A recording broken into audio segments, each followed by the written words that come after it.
Alright guys, so in this video I'm going to be talking about the difference between day game and night game. A lot of guys are either good at one or the other, and it's a shame because by understanding the differences between them you can be very good at both. So I'm going to run through real quick. We're going to jump from the daytime to the nighttime, give you some examples so that by the end of it you know how to behave, how to do things in the daytime versus how to do them in the nighttime. With the very first thing, indicators of interest.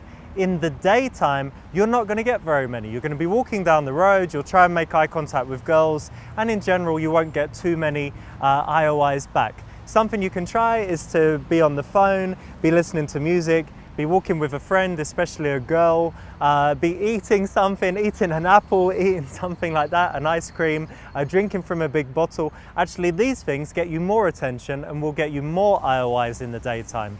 In most cases in the day, you get the IOI as you're passing someone, you can let them pass and then you can approach like we show you in the videos or like you'll see in day game domination. So that's IOIs in the daytime. In the nighttime, you will get more indicators of interest and more opportunity to create them. As you're walking around, people will pay more attention. When you come in a place, girls might look to see who's there. As you're walking around the venue, across the bar, you can have lots of opportunities where you can make eye contact before you approach. So that is a big difference from in the daytime.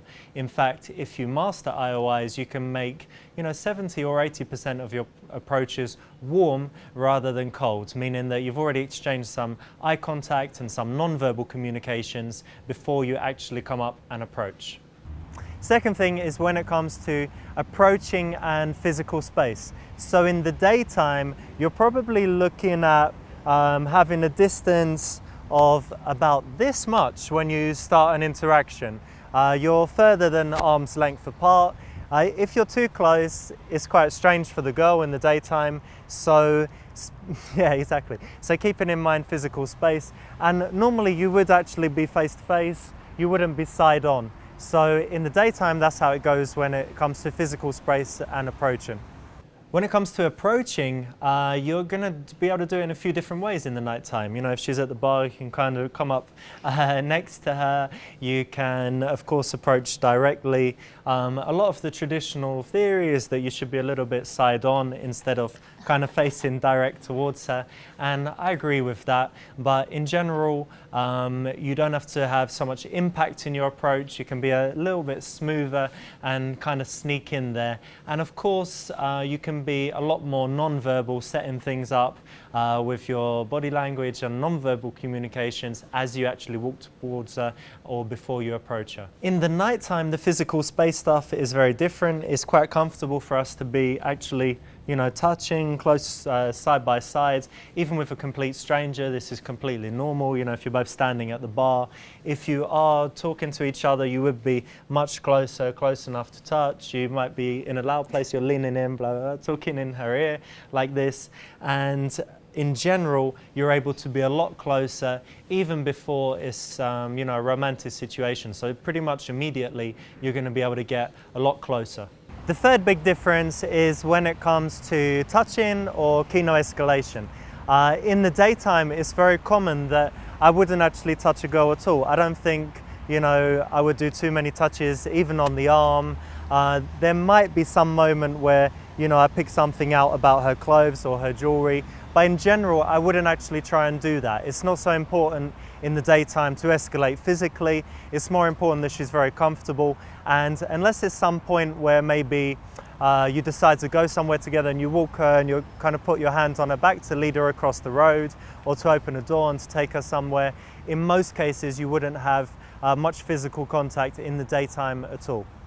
When it comes to touching, you're going to see a lot more if done correctly. You might open and put the hand on the arm as you're opening her. You can use the front and the back of the hand to touch all the way along the side of the body. You might touch the small of her back. You might take her around the shoulder and talk about something in the venue. So in general, you've got a lot more touching. You're able to get a lot closer. Next big difference is when it comes to verbal versus non-verbal game. It's possible that this is maybe the biggest difference in what you should do, but in the daytime it's going to be a lot more centered on your verbal communication. We've already said that you haven't got much touching going on. but also you can't really have those moments where you're kind of just looking, or you're dancing, or you've got, you know, something where you've got something from the environment, you're not very close. So it is very verbally dependent. There's a lot of emphasis on the conversation. There can't be any lulls in the conversation because then she could walk away. So if your verbal game is not up to scratch, it's very good to kind of throw you in there in the daytime, in the deep end, to make sure you've got what it takes. Conversations mustn't run dry, and the only thing that is non-verbal that really comes into it is having good eye contact. The verbal-non-verbal balance is of course very different in the nighttime. There's a lot more non-verbal stuff. It's a lot more about the eye contact, it's about the touching. You can dance, you can have a lot of time when there is no verbal communication, because actually in a noisy place you want to communicate a lot through your moods. You know, if you're smiling, if you're enjoying the music, if you're moving, if you're dancing, if you're doing something, then you won't need to focus too much on the conversation.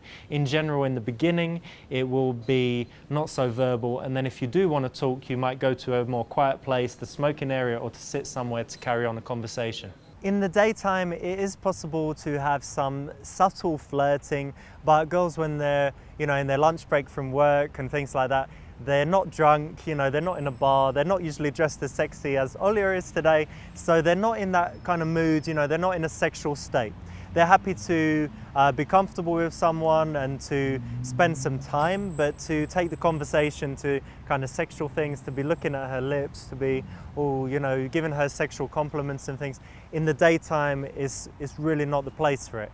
In the nighttime, obviously, you can ramp things up a lot more. You're going to be standing close, so you're going to have more contact, you're going to have closer eye contact, and so things are going to be a lot more intimate than in the daytime. Also, the focus as things continue, with drinks involved, with her dressing more sexily, you're going to have more opportunity to take things down that road, whereas in the daytime it's really not appropriate in most cases.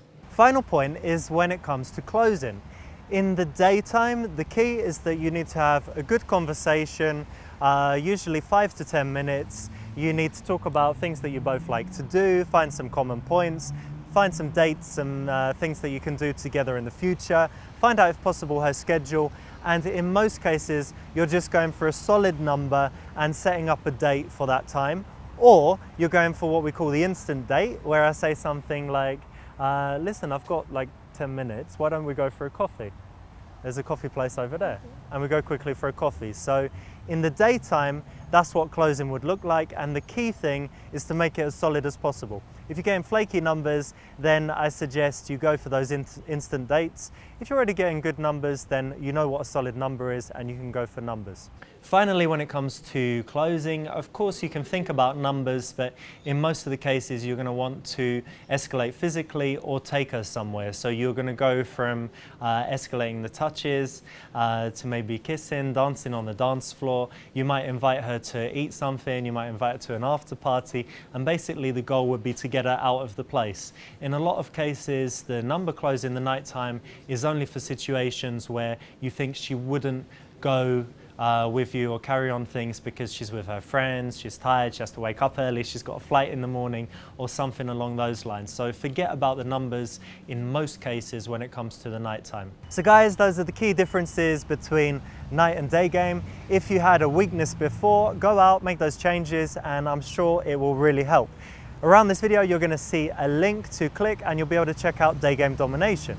It's got infield footage. I'm very proud of it. It's going to show you everything you need live and in action, real girls in real situations, how it's all done. So check it out, click the link, and again, thanks for watching the video, and I'll be in touch soon.